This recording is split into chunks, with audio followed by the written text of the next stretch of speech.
ओम शांती. आज 30/5/2026 चे साकार मुरलीचे शनिवारचे महावाक्य.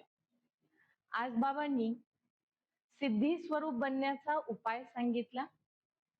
आपलं सर्व काही मृत्यूपूर्वी सफल करण्यासाठी बाबांनी सूक्ष्म गोष्टी आज सांगितलेल्या आहेत आणि बाबांनी मोहजित बनण्याचा उपाय कसा आचरणात आणावा हेही आज सांगितलं.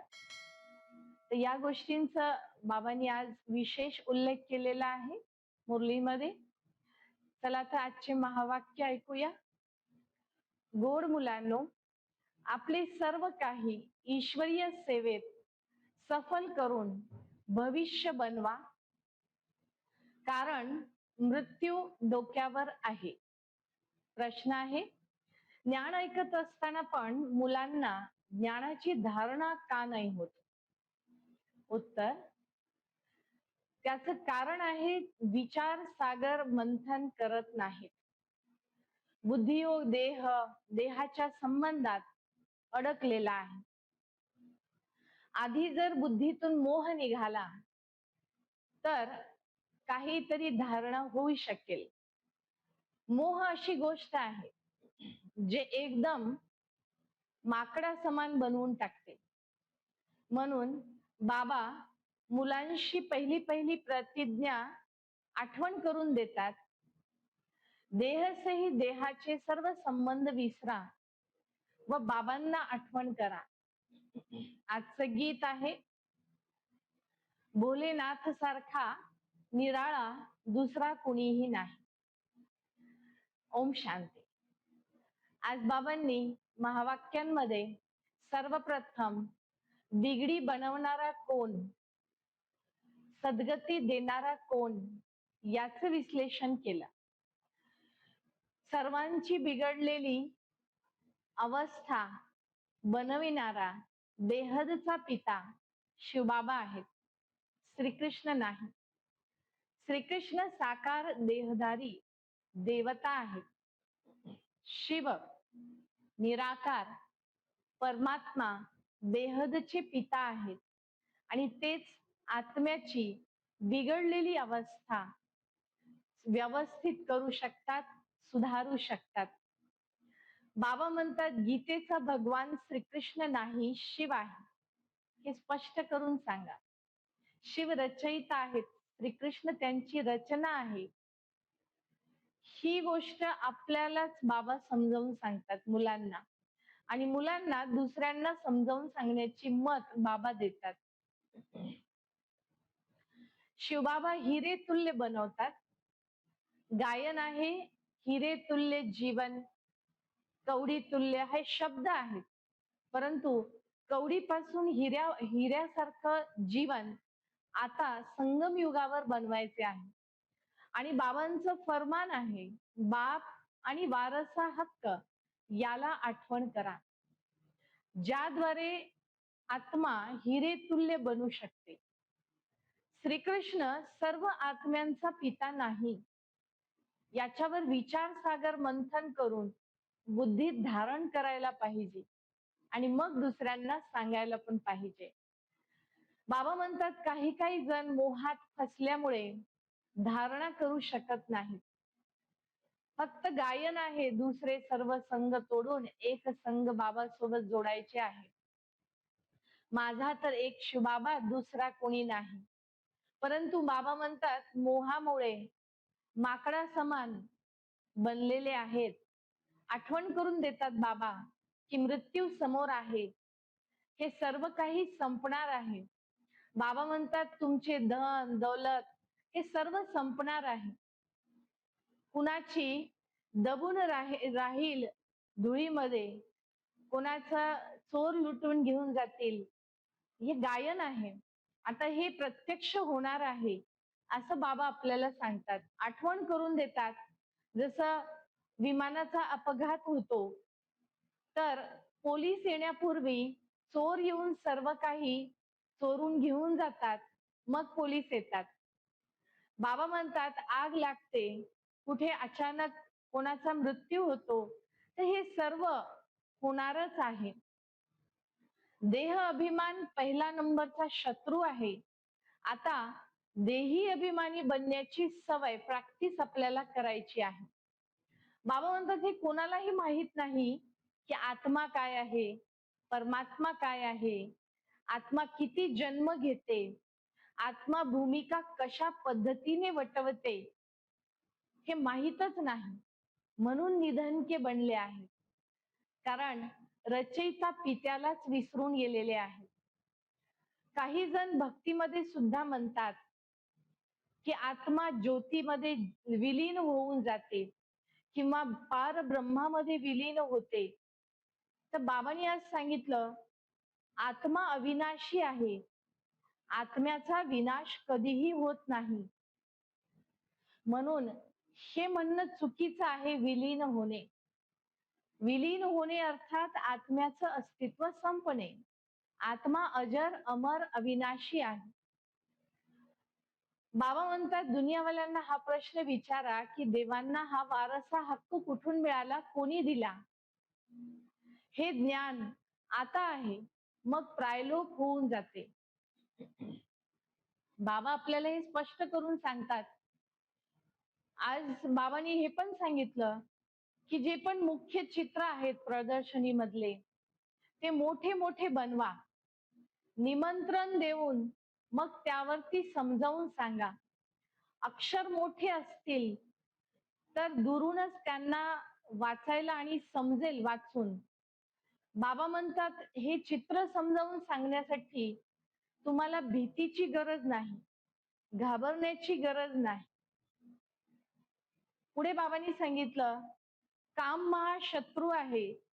पावन दुनियेत जाण्यासाठी या अंतिम जन्मामध्ये पवित्र बना.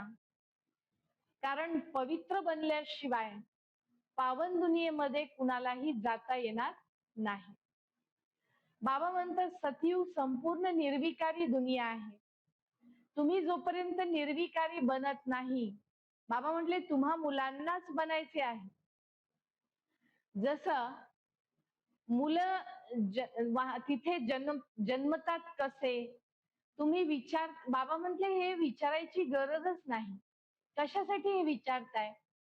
तिथली विधी तिथे चालेल, पण इथे तर संपूर्ण निर्विकारी बना.